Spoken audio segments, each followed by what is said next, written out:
आज हम बात करेंगे मूत्रकृच्छ रोग के बारे में, जिसे हम डिसूरिया के नाम से भी जानते हैं। क्या मतलब होता है इसका?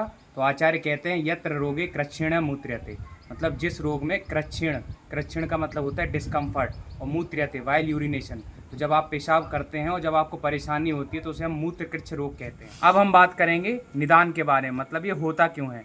तो आचार्य चरक ने चिकित्सा स्थान में 8 कारण बताए। पहला कारण बताया उन्होंने व्यायाम, मतलब ज़्यादा अगर आप एक्सरसाइज करेंगे तो भी आपको मूत्रकृच्छ रोग हो जाएगा। फिर उन्होंने बताया तीक्ष्ण औषध, मतलब हाई पोटेंसी की मेडिसिन अगर आप लेंगे।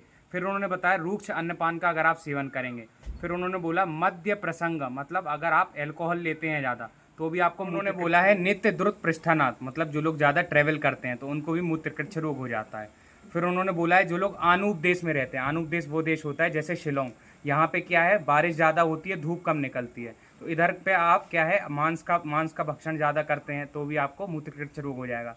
फिर बोला है अध्यशनाद, अध्यशनाद का मतलब है खाना खाया और खाना डाइजेस्ट भी नहीं हुआ, फिर से खा लिया खाना, तो उन लोगों को भी मूत्रकृच्छ रोग हो जाता है। आखिरी उन्होंने बताया है अजीर्णात, मतलब इनडाइजेशन कंडीशन में भी अगर आप खाना खाते हैं तो फिर आपको मूत्रकृच्छ रोग हो जाता है। अगर हम संप्राप्ति या फिर पैथोजेनेसिस की बात करें, मतलब ये डिजीज फैलती कैसे है, तो वात पित्त कफ दोष अगर एक साथ कुपित होते हैं या अलग अलग कुपित होते हैं तो ये क्या करते हैं, बस्ती प्रदेश में जाकर के ऑब्स्ट्रक्शन क्रिएट करते हैं और मूत्र मार्ग में पीड़ा को उत्पन्न। आचार्य चरक ने 8 तरीके के मूत्रकृच्छ रोगों का वर्णन किया है, जिसमें सबसे पहला है वातिक मूत्रकृच्छ।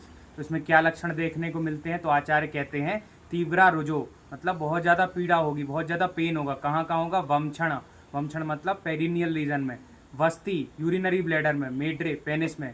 फिर क्या बोला उन्होंने बोला स्वल्पम मुहुर्मूत्रियति है वातात, मतलब कम मात्रा में बार बार। दूसरा टाइप आचार्य ने बताया पैतृक मूत्रकृच्छ रोग। अब इसमें क्या क्या लक्षण दिखते हैं, तो आचार्य चरक कहते हैं पीतम सा रक्तम, मतलब जो यूरिन आएगा वो पीले कलर का है, सा रक्तम ब्लड के साथ आएगा, सारोजम सादाहम पेन भी होगा और बर्निंग सेंसेशन भी होगा साथ में। फिर उन्होंने क्या बोला कृच्छम मुहुर्मूत्रति है वातात, मतलब बार बार यूरिन आएगा और बार बार आपको पेन भी होगा, तो ये आपके पैतृक मूत्रकृच्छ के लक्षण। तीसरा टाइप आचार्य ने बताया कफज मूत्रकृच्छ रोग।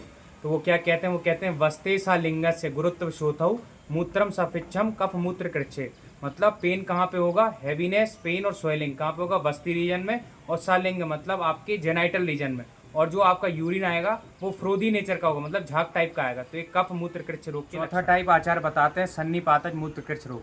सन्निपात का मतलब होता है जब तीनों दोषों का इन्वॉल्वमेंट होता है, तो तीनों दोषों के सिम्टम्स एक साथ दिखाई देने को मिलेंगे। पांचवा टाइप आचार्य ने अभिघातज बताया। अभिघातज का मतलब ही होता है चोट लगने की वजह से, लेकिन आचार्य ने एक टर्म और एक्स्ट्रा बताया कि शल्य अगर मौजूद हो अंदर, शल्य का मतलब होता है बॉडी का जो पार्ट ना हो, तो उसकी वजह से भी आपको अभिघातज मूत्रकृच्छ रोग हो सकता है, मतलब अंदर ऑब्स्ट्रक्शन हो सकता है यूरिनरी सिस्टम में और यूरिन निकलने में, पास आउट होने में प्रॉब्लम। आचार्य बोलते हैं शक्रित जन्य, जब आप स्टूल को पास नहीं होने देते हैं या उसको रोकते हैं तो उसकी वजह से क्या होता है, अपान वायु ऊपर की तरफ। आचार्य चरक ने 3 सिम्टम बताए। पहला उन्होंने बताया आधमानम, पेट फूलने लगेगा, वातशूलम पेट में दर्द होने लगेगा, और उन्होंने बोला मूत्रकृच्छम, मतलब आपको यूरिन पास करने में प्रॉब्लम। 7 टाइप बताया अस्मरीजम, मतलब स्टोन का फॉर्मेशन हो जाए यूरिनरी ट्रैक्ट में, तो उसकी वजह से भी यूरिन पास करने में डिस्कम्फर्ट फील हो सकता है। टाइप आचार्य ने बताया है शुक्रज। शुक्रज का मतलब होता है जब सीमेन यूरिनरी ट्रैक्ट में आ जाता है तो तब भी मूत्रकृच्छ रोग हो जाता है और यूरिन पास करने में प्रॉब्लम होता है।